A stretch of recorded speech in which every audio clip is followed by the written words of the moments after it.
स्वागत है। प्रियंका, आपसे जानना चाहेंगे अंतर्राष्ट्रीय बाजारों में चाहे वो डॉलर है, यूएस फेड की मीटिंग है या फिर चाइना में एवरग्रांड को लेके जो चिंताएं हैं, उन सभी का इम्पैक्ट हमने यहाँ पर कमोडिटीज पे आता हुआ देखा है। इन सब के बीच आपकी टॉप पिक्स कहाँ हैं? Good evening Manisha ji.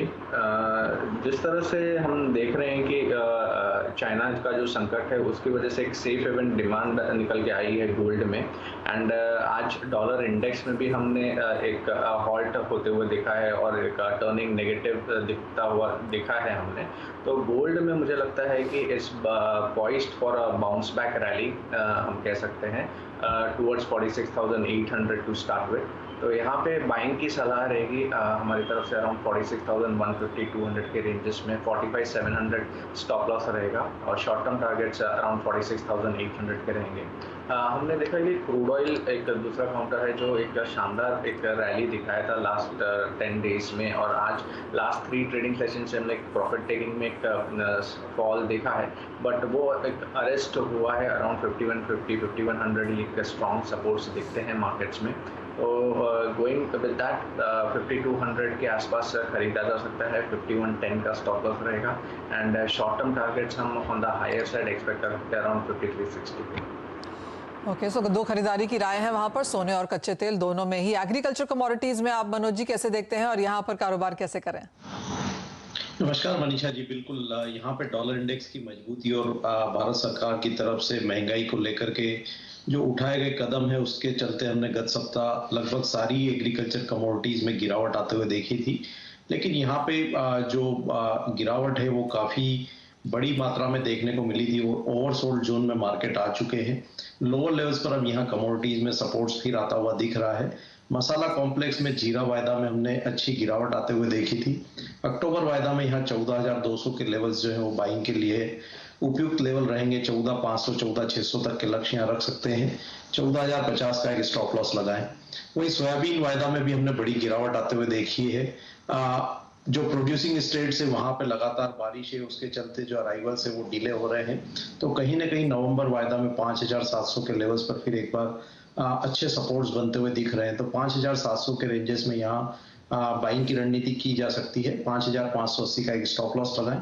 लक्ष्य होगा 5,900 5,950। ऑलराइट, कुछ खरीदारी यहाँ पर भी लौटती हुई नजर आई है, स्पेशली सोयाबीन में, जहाँ पर कुछ मुनाफा वसूली के साथ आज यहाँ पर दिन की शुरुआत जरूर देखने को मिली थी।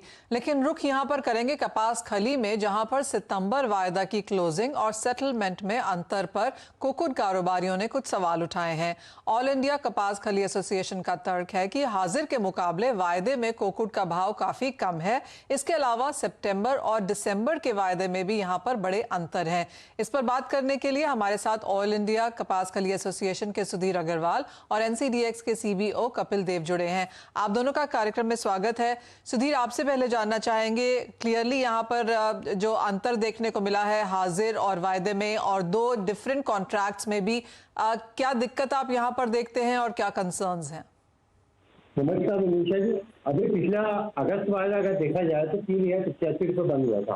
आज अगर अपन देखते हैं कि 200 रुपए वायदा इन्होंने सितंबर बंद किया है। अगर टोटल मिला के देखा जाए तो 700 रुपए क्विंटल का डिफरेंस हुआ है। अपने को ऐसा क्या लगता है कि बीच एक महीने के अंदर अगस्त से सितंबर के बीच में ऐसा क्या हो गया कि जिसकी वजह से 700 रुपए क्विंटल की मंदी आ गई? अभी ना तो फसल आई है ना कुछ हुआ। अभी पिछले 25 दिन से देखा जाए तो अपन ने पूरे इंडिया में कॉटन के क्षेत्र में काफी बारिश हो रही है, जिससे पहले ही फसल को नुकसान है। 8% तो बुआई कम हुई है, उसके बावजूद भी फसल को काफी नुकसान होने की वजह से दिक्कत है।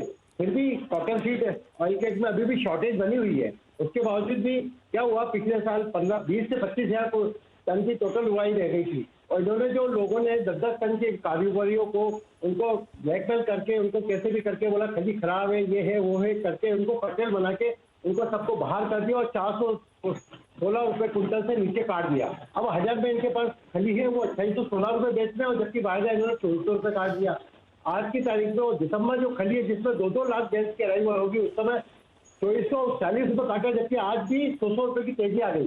जब दिसंबर वायदे में फुल सीजन रहेगा, जिस समय 2-2 लाख गैस की अराइवल होगी, तब वायदा इतना ऊंचा क्यों है, आज नीचा क्यों है, जबकि आज की तारीख में पूरे इंडिया में 10,000 बेल्स के अराइवल नहीं है।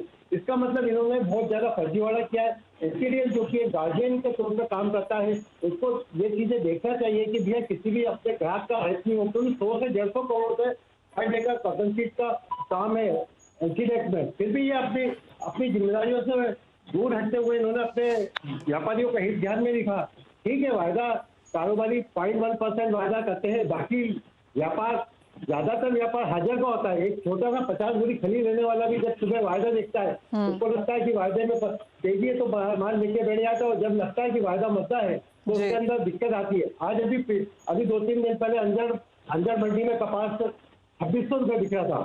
क्यों बिका? क्योंकि है ना, कोई लेवाल नहीं है, खली में लेवाल नहीं, कपास में लेवाल नहीं, हर आदमी चुप बैठ गया, तो नेचुरली इससे किसानों को बहुत नुकसान हो रहा है। काफी पुलिस बुलाई तब कोई जाके कपास बिका। तो माहौल ऐसा बना दिया जाए कि खली में कपास में कोई लेवा नहीं, जबकि बाजार में शॉर्टेज है, और उसके कारण सब अपनी दुकान खाली करके बैठ गए। सुधीर जी, आपका जो ये प्राइस का तर्क है ये तो हमें समझ में आया, लेकिन बाजार में किस तरह का डिमांड फिलहाल है, किस तरह की हाजिर मांग है और आगे किस तरह का रुझान आप देखते हैं, अगर आप हमें फंडामेंटल्स भी बता सकें।